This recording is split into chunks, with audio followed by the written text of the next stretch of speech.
மதுரையில் கழிவுநீர் வடிகாலில் இறந்த நிலையில் பெண் சிசு மீட்கப்பட்டுள்ளது. கூடுதல் தகவல்களை வழங்குவதற்காக செய்தியாளர் சுபாஷ் இணைந்திருக்கிறார். அவரிடம் கேட்கலாம்.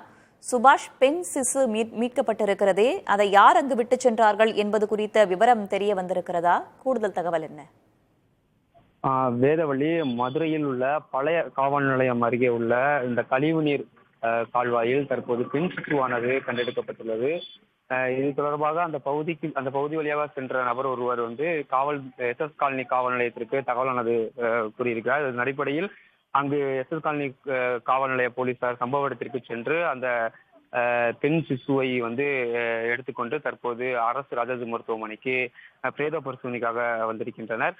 மேலும் இந்த பெண் சிசு எங்கிருந்து போடப்பட்டது, எதுவும் தனியார் மருத்துவமனையில் இதற்கான பிரசவம் முடிந்து இந்த சிசுவை கொண்டு இங்க போட்டிருக்கிறார்களா, இல்ல வீட்டிலேயே அந்த பிரசவம் செய்யப்பட்டுள்ளதா என்பது கோணத்திலும் தற்போது எஸ்எஸ் காலனி போலீசார் விசாரணையானது மேற்கொள்ளப்பட்டு வருகின்றன. தற்போது இந்த கட்டப்பையில் அந்த இறந்த பெண் சிசுவின் உடலை எடுத்துக்கொண்டு தற்போது அரசு ராஜாஜி மருத்துவமனையில் இந்த பிரேத பரிசோதனை செய்வதற்காக வருகை தந்துள்ளனர். மேலும் அரசு மருத்துவமனைகளில் கடந்த சில நாட்களாக பிறந்த குழந்தைகளின் தகவல்களையும் எடுக்கப்பட்டு அது தொடர்பாக ஆய்வுகளும் மேற்கொள்ளப்பட்டு வருகிறது. பிறந்த சில நாட்களே ஆன இந்த பெண் சிசு தற்போது கழிவுநீர் கால்வாயில் இருக்கும் சம்பவம் மதுரையில் பெரும் அதிர்ச்சி ஏற்படுத்தி வருகிறது. வேதவள்ளி, தகவல்களுக்கு நன்றி சுபாஷ்.